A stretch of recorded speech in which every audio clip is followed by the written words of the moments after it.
ମୁଁ ପ୍ରଥମେ ଏସ୍‌ଡି ଟିମ୍‌କୁ ଆପଣମାନଙ୍କୁ ସମସ୍ତଙ୍କୁ ସ୍ୱାଗତ କରୁଛି। ଆପଣମାନେ ସମସ୍ତେ ଜାଣିଛନ୍ତି ମହାପୁରୁଷ ଶ୍ରୀ ଅଚ୍ୟୁତାନନ୍ଦଙ୍କ ପୀଠରେ ଆସନ୍ତା 29 ତାରିଖ ସୋମବାର ଜ୍ୟେଷ୍ଠ ପୂର୍ଣ୍ଣମୀ ଉପଲକ୍ଷେ ଲକ୍ଷାଧିକ ଲୋକଙ୍କର ସମାଗମ ହେବ ଏବଂ ଗୋଟେ ପରମ୍ପରା ଅଛି। ସେଦିନ ଗୋଟେ ପବିତ୍ର ଦିନ ଏବଂ ସମସ୍ତ ଭକ୍ତମାନେ ପ୍ରାୟ ଓଡ଼ିଶାର କୋଣ ଅନୁକୋଣରୁ ଏ ଜାଗାକୁ ଆସିଥାନ୍ତି ଏବଂ ସେ ପୀଠରେ ଠାକୁରଙ୍କର ସେଦିନ ଦର୍ଶନ କରିଥାନ୍ତି। ତ ଯେହେତୁ ବହୁ ଲୋକଙ୍କର ସମାଗମ ହେବ ଏବଂ ପୀଠଟି ଯେଉଁ ଜାଗାରେ ଅଛି ତାହା ରାସ୍ତା ସଂଯୋଗ ଯେଉଁ କରୁଛି ତାହା ବହୁତ ସଂକୀର୍ଣ୍ଣ ଅଛି। ସେଥିପାଇଁ ଆମେ ପୁଲିସର ବ୍ୟାପକ ବନ୍ଦୋବସ୍ତ ଆମେ କରିଛୁ। ପୁଲିସର ବନ୍ଦୋବସ୍ତ ଦର୍ଶନ ପାଇଁ ମଧ୍ୟ କରାହେଇଛି ଏବଂ ବିଭିନ୍ନ ଜାଗାରେ ଲୋକଙ୍କର ସ୍ମୁଥଲି ଯେମିତି ଯିବା ଆସିବା କରିପାରିବେ ଏବଂ ଦର୍ଶନରେ କୌଣସି ଅସୁବିଧା ହେବ ନାହିଁ ଏବଂ ମେଳା ଗ୍ରାଉଣ୍ଡ ମଧ୍ୟ ଗୋଟେ ରହୁଛି ତା ପାଇଁ ମଧ୍ୟ ବ୍ୟବସ୍ଥା କରାହେଇଛି। ସବୁଠାରୁ ବଡ଼ ଜିନିଷ ପ୍ରତ୍ୟେକ ପୁଲିସ ଆରେଞ୍ଜମେଣ୍ଟରେ ଥାଏ ଯେ ତା'ର ଟ୍ରାଫିକ୍ ଆରେଞ୍ଜମେଣ୍ଟ। ତ ଯେହେତୁ ବହୁତ ଲୋକଙ୍କର ଲକ୍ଷାଧିକ ଲୋକଙ୍କର ସମାଗମ ହେବ ତା ପାଇଁ ବହୁତ ଯାନବାହନ 2 ଚକିଆ ଯାନ ପାଖରୁ ଆରମ୍ଭ କରିକି 4 ଚକିଆ ଯାନ ପର୍ଯ୍ୟନ୍ତ ବହୁତ ପ୍ରକାର ଯାନବାହନ ଲୋକମାନେ ନେଇକି ଏ ଜାଗାକୁ ଆସିବେ। ତେଣୁ ସେଥିପାଇଁ ପ୍ରତ୍ୟେକ ଯାନବାହନର ପ୍ରତ୍ୟେକ ଦିଗରୁ ଯେଉଁମାନେ ଯାନବାହନ ନେଇକି ଏ ଦର୍ଶନ ପାଇଁ ଆସିବେ ସମସ୍ତଙ୍କ ପାଇଁ ବିଭିନ୍ନ ଜାଗାରେ ପାର୍କିଂର ସୁବନ୍ଦୋବସ୍ତ ମଧ୍ୟ କରାହେଇଛି ଏବଂ 29 ତାରିଖ ଦିନ ପାଇଁ ଆମେ ସମସ୍ତଙ୍କ ଜନସାଧାରଣଙ୍କ ଅବଗତି ନିମନ୍ତେ ଆପଣଙ୍କ ମାଧ୍ୟମରେ ଜଣାଇ ଦେବା ପାଇଁ ଚାହୁଁଛୁ ଏବଂ ସମସ୍ତଙ୍କୁ ମଧ୍ୟ ଗୋଟେ ଦିନ ପାଇଁ ଆମେ ଅନୁରୋଧ କରୁଛୁ କିଛି ଟ୍ରାଫିକ୍ର ଆମେ ରେଗୁଲେସନ୍ ବା କଟକଣା ସମସ୍ତ ଦର୍ଶନ ଯେମିତି ସୁଚାରୁ ରୂପେ ହେଇପାରିବ ଏବଂ ଏତିକି ଲୋକ ଏବଂ ଗାଡ଼ି ତାକୁ ଆମେ ପ୍ରପରଲି ଏକୋମୋଡେଟ୍ କରିକି ଠିକ୍ରେ ପରିଚାଳନା କରିପାରିବୁ ସେଥିପାଇଁ ବ୍ୟବସ୍ଥିତ କରିବା ପାଇଁ ଆମେ କିଛି ଟ୍ରାଫିକ୍ର ବନ୍ଦୋବସ୍ତ ମଧ୍ୟ କରିଛୁ। ତ ସେ ଟ୍ରାଫିକ୍ ଯେଉଁ ବନ୍ଦୋବସ୍ତ ହେଇଛି ସେ ବିଷୟରେ ଆମେ ଆଜି ଆପଣଙ୍କୁ ସୂଚନା ଦେବୁ ଜନସାଧାରଣଙ୍କ ଜାଣିବା ପାଇଁ। ତ ଆମେ ପ୍ରଥମେ ଯେତେବେଳେ ସାଲେପୁର ନିଶ୍ଚିନ୍ତ କୋଇଲି ପଟରୁ ଆସୁଛୁ ଆମେ ବରପଦା ଛକ ରହୁଛୁ। ବରପଦା ଛକରୁ ବରପଦା ବ୍ରିଜ୍ ଦେଇକି ତିନିମୁହାଣୀ ଛକ ପଟକୁ ସମସ୍ତ ପ୍ରକାର ହେଭି ଭେହିକିଲ୍ସ ଏବଂ ମଧ୍ୟମ ଯାନ ମାନେ 6 ଚକିଆ ଯାନ ପାଖରୁ ଉର୍ଦ୍ଧ୍ୱ ଯାନ ଏବଂ ହେଭି ଭେହିକିଲ୍ସ ସେଠି ରେଷ୍ଟ୍ରିକ୍ଟ କରାହେଉଛି ଯେ କୌଣସି ପ୍ରକାର ଏପଟକୁ ଆସିବେ ନାହିଁ ଏବଂ ଯେଉଁମାନେ ତିନିମୁହାଣୀ ଛକରୁ କେନ୍ଦ୍ରାପଡ଼ା ଖୁଦାନଗରୀ ଏବଂ ସେପଟକୁ ଯିବା ପାଇଁ ଚାହୁଁଛନ୍ତି ସେମାନଙ୍କୁ ଆମେ ସମସ୍ତେ ଅନୁରୋଧ କରିଛୁ ଯେ ତିନିମୁହାଣୀ ଛକରୁ ବାଁ ପଟ ରାସ୍ତାରେ ତରତ ଶାସନ ଦେଇକି ନରେନ୍ଦ୍ରପୁର ଛକ ପାଖରେ ବାହାରିକି ଆପଣ ସେପଟେ ଯାଇପାରିବେ। ଯାହାଦ୍ୱାରା ଆମର ମେଳା ସଂକ୍ରାନ୍ତରେ ଯେଉଁ କଟକଣା ଲାଗୁଛି ବା ଲୋକଙ୍କର ସମାଗମ ରହୁଛି ବା ଭିଡ଼ ରହୁଛି ସେ ଭିତରକୁ ସେମାନେ ଆସିବେ ନାହିଁ ଏବଂ ଯେଉଁମାନେ ଦର୍ଶନ ପାଇଁ ନେମାଳ ପୀଠକୁ ଦର୍ଶନ ପାଇଁ ଆସୁଛନ୍ତି ଏବଂ ସାଲେପୁର ନିଶ୍ଚିନ୍ତ କୋଇଲି କଟକ ଏପଟରୁ ଆସୁଛନ୍ତି ବରପଦା ବ୍ରିଜ୍ ଦେଇକି ସେମାନେ ତିନିମୁହାଣୀ ଛକରୁ ନଦୀ ବନ୍ଧରେ ସମସ୍ତ ପ୍ରକାର 2 ଚକିଆ 3 ଚକିଆ ଏବଂ 4 ଚକିଆ ଗାଡ଼ି ଅପ୍ ଟୁ ସୌମିଲ ଛକ ପର୍ଯ୍ୟନ୍ତ ସେମାନେ ଆସିବେ ଏବଂ ସୌମିଲ ଛକରେ ଆମର ପାର୍କିଂର ବ୍ୟବସ୍ଥା ହେଇଛି। ସେ ଜାଗାରେ ସମସ୍ତ ପ୍ରକାର ଗାଡ଼ି ସେମାନେ ପାର୍କିଂ କରି ସେଠାରୁ ପାଦରେ ଚାଲିକି ନେମାଳ ପୀଠକୁ ଯିବେ ଏବଂ ସେଠି ଦର୍ଶନ କରି ଫେରିଲା ପରେ ମଧ୍ୟ ସମାନ ବ୍ୟବସ୍ଥାରେ ଗାଡ଼ି ନେଇକି ଫେରିବେ। ସୌମିଲ ଛକ ପାଖରୁ ନେମାଳ ପୀଠ ପର୍ଯ୍ୟନ୍ତ କୌଣସି ପ୍ରକାର ଯାନବାହନ ଚଳାଚଳ ନିଷେଧ କରାଯାଇଛି ଏବଂ ଆମେ ପରିସ୍ଥିତି ଦେଖିକି କିଛି ଯାନବାହନ ହାଇସ୍କୁଲ ପାର୍କିଂ ଯେଉଁଟାକି ଜଳଦିଆ ବ୍ରିଜ୍ ଏଣ୍ଡିଂ ରହୁଛି ଏବଂ ତାର ଆଗ ପର୍ଯ୍ୟନ୍ତ ଯେଉଁଟା ହାଇସ୍କୁଲ ପାର୍କିଂ ରହୁଛି ଆମେ କିଛି ସକାଳ ଦିନରେ ଯଦି ଟ୍ରାଫିକ୍ ଡେନ୍ସିଟି କମ୍ ଥିବ ଲୋକଙ୍କର ଯିବା ଆସିବା ଟିକେ ଦେଖିକି ଆମେ କିଛି ବାଇକ୍ ତାକୁ ଆମେ ଛାଡ଼ିବୁ ଯୋ ଦ୍ୟାଟ୍ ସେଇଟା ହାଇସ୍କୁଲ ପାର୍କିଂ ପାଖରେ ଡାହାଣ ପଟେ ନଦୀ ପଠାରେ ଯେଉଁ ପାର୍କିଂର ଆମର ବ୍ୟବସ୍ଥା କରାହେଇଛି ସେ ଜାଗାରେ ବାଇକ୍ ସେମାନେ ପାର୍କିଂ କରିବେ ଏବଂ ସେମାନେ ଚାଲିକି ନେମାଳ ପୀଠକୁ ସେଠାରୁ ଯିବେ। ସେମିତି ଆପଣଙ୍କର ଜଳଦିଆ ବ୍ରିଜ୍ ଯେଉଁ ରହିଲା ଜଳଦିଆ ବ୍ରିଜ୍ର ଅପର ପାର୍ଶ୍ୱରେ ଯେମିତି କିଶନ ନଗର ପଟୁ ଯେଉଁମାନେ ଲୋକମାନେ ଆସିବେ ଦର୍ଶନ କରିବା ପାଇଁ ସେମାନଙ୍କ ପାଇଁ ଆମେ ବ୍ୟବସ୍ଥା କରିଛୁ। କିଶନ ନଗର ପଟରୁ ଯେଉଁମାନେ ଆସୁଛନ୍ତି ସେମାନେ ବ୍ରିଜ୍ର ସେପଟରେ ଗୋଟେ ପାର୍କିଂର ବ୍ୟବସ୍ଥା କରାହେଇଛି। ସେ ପାର୍କିଂରେ ସମସ୍ତ ପ୍ରକାର ଯାନ ସେମାନେ ରଖି ବ୍ରିଜ୍ରେ ଚାଲିକି ଆସି ନେମାଳ ପୀଠକୁ ଯିବେ। ଜଳଦିଆ ବ୍ରିଜ୍ ଉପରେ କୌଣସି ପ୍ରକାର ଯାନବାହନ ଏପଟରୁ କି ସେପଟରୁ ଦୁଇ ପଟରୁ ମଧ୍ୟ ତାକୁ ରେଷ୍ଟ୍ରିକ୍ଟ କରାହେଇଛି ବା ନିଷେଧ କରାହେଇଛି। କୌଣସି ପ୍ରକାର ଯାନବାହନ ତା ଉପରେ ଛଡ଼ାଯିବ ନାହିଁ। ଲୋକଙ୍କର ସୁରକ୍ଷା ଦୃଷ୍ଟିରୁ ଯେହେତୁ ସେ ବ୍ରିଜ୍ଟା ପୁରା ପେକ୍ ହେଇଯାଏ ଏବଂ ଲୋକ ଚାଲିକି ଯିବା ଆସିବା କରନ୍ତି ତା ଭିତରେ କୌଣସି ପ୍ରକାର ଯାନବାହନ ନିଷେଧ କରାହେଇଛି। ନରେନ୍ଦ୍ରପୁର ପଟୁ ଯେଉଁମାନେ ଆସୁଛନ୍ତି ଷ୍ଟାର୍ଟିଂ ଫ୍ରମ୍ ନରେନ୍ଦ୍ରପୁରରୁ ଯେଉଁମାନେ ଆସୁଛନ୍ତି ଯେଉଁମାନେ କଟକ ସାଲେପୁର ନିଶ୍ଚିନ୍ତ କୋଇଲି ଯିବା ପାଇଁ ଚାହୁଁଛନ୍ତି ସେମାନଙ୍କୁ ଆମେ ମାର୍ଗଦର୍ଶିକା ଜାରି କରିଛୁ ଯେ ସେମାନେ ନରେନ୍ଦ୍ରପୁର ଛକରୁ ରାଇଟ୍ ସାଇଡ଼୍ରେ ତରତ ଶାସନ ଦେଇକି ତିନିମୁହାଣୀ ଛକ ପାଖରେ ବାହାରନ୍ତୁ ଏବଂ ସେଠି ବରପଦା ବ୍ରିଜ୍ ଦେଇ ସେମାନେ ତାଙ୍କର ଗନ୍ତବ୍ୟସ୍ଥଳକୁ ଯିବେ ଏବଂ ଏପଟରେ ଯେଉଁ ମେଳା ପଟେ ଯେଉଁ ଭିଡ଼ ରହୁଛି ସେପଟେ କୌଣସି ପ୍ରକାର ଗାଡ଼ି ନ ଆଣିବା ପାଇଁ ଆମେ ଅନୁରୋଧ କରିଛୁ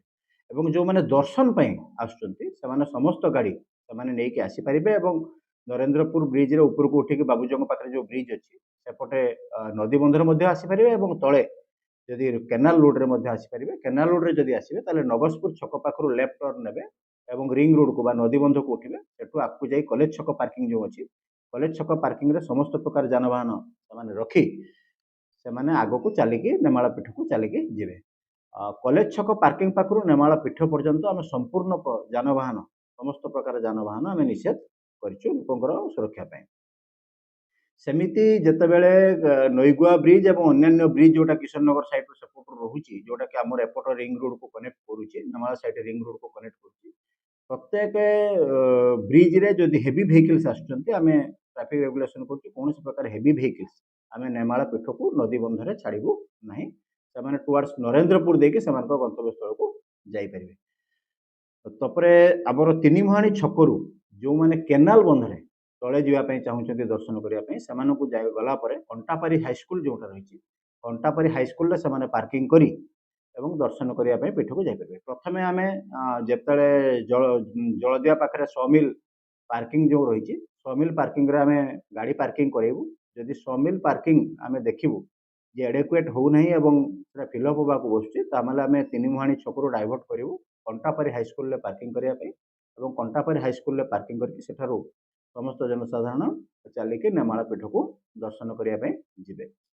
एवं प्रत्येक रिंग रोड एवं केनाल रोड नेमाल गाँ एवं पीठ को जी सबू साही रास्ता अच्छी पूरा गाँव छोट छोट रास्ता रही सबू रास्ता को आम सिल करुचु जे आमर उद्देश्य यह रोचु जे कौन प्रकार लोक गाड़ी मोटरसाइकेल बा अन्य जान नहीं कि साही भितर पशिबे नहीं कारण साही भितर जब पशिजे छोट छोट रास्ता अच्छी और लोकर जनसमागम अधिक रोचे तेणु ताहा कंजेसन अधिका हो तेणु से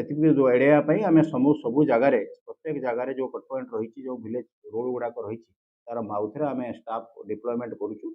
कौन प्रकार जान ताको छड़ा ना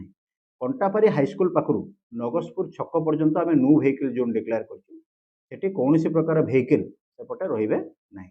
मात्र जदि लाइन बस जोड़ाक जाकर यातायात कौन प्रकार यात्री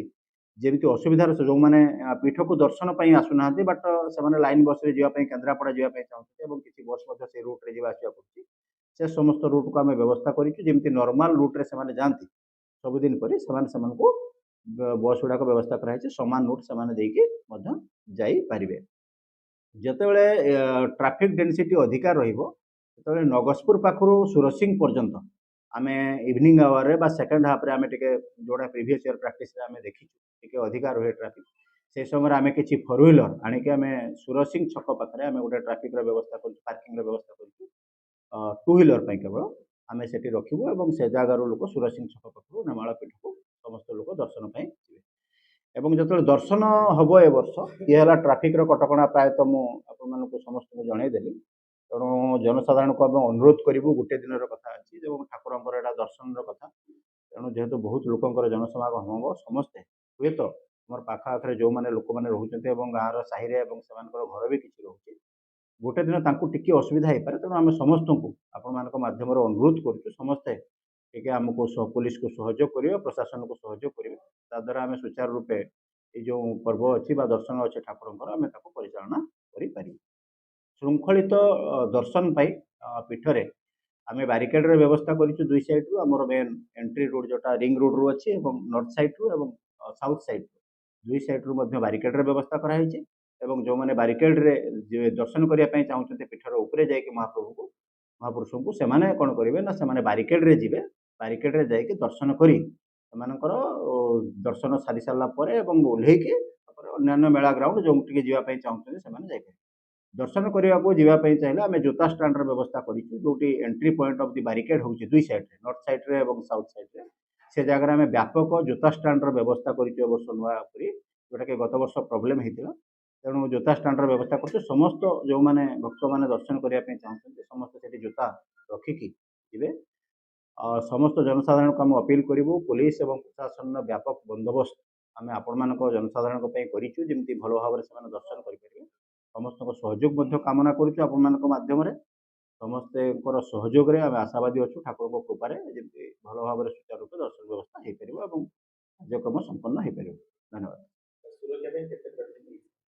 सुरक्षा पाई आमर टोटाल फोर्स एवं ऑफिसर आमर वार कनेस्टेबल होमगार्ड प्राय आमर 200 जन होती फोर्स 8 प्लाटून होती वार कनेस्टेबल एमती है कि सेमाने भी प्राय 5 प्लाटून हो officer ASI and sub inspector एमाने प्राय 60 ରୁ 70 जनकर व्यवस्था कराई। इन्स्पेक्टर एंड डीएसपी प्राय 20 जन व्यवस्था कराई। 2 जन एडिशनल एसपी रैंक ऑफिसर रही तदारख करेंगे मेला को एवं मेला ग्राउंड पीठ ट्राफिक विभिन्न स्ट्राटेजिक जगह समस्त जगार पर्याप्त पुलिस व्यवस्था कराई शिफ्ट अनुसार ड्यूटी व्यवस्था कराई जमी पुलिस रही कंफर्टेबली जनसाधारण सेवार लोक सुचारू रूप परिचालित करें।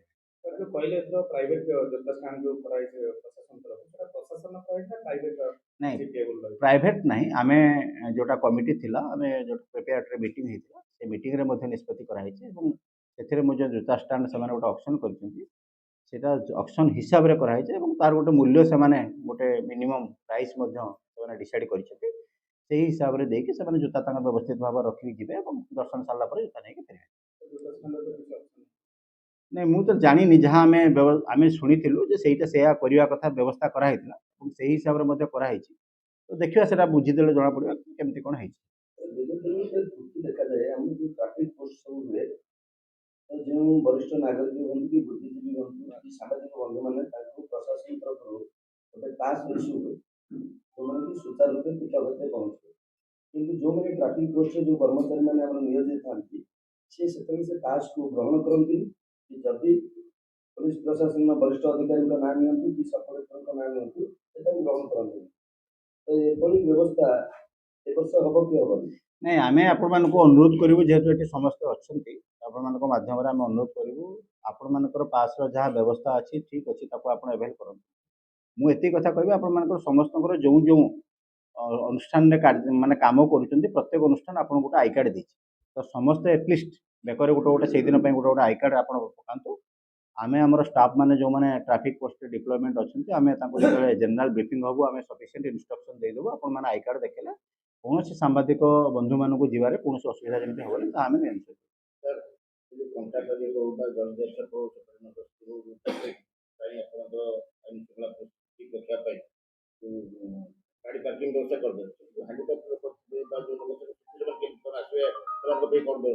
आम देखा जोटा दर्शन आम जदि हांडिकेप लोक सेमती किसी आसती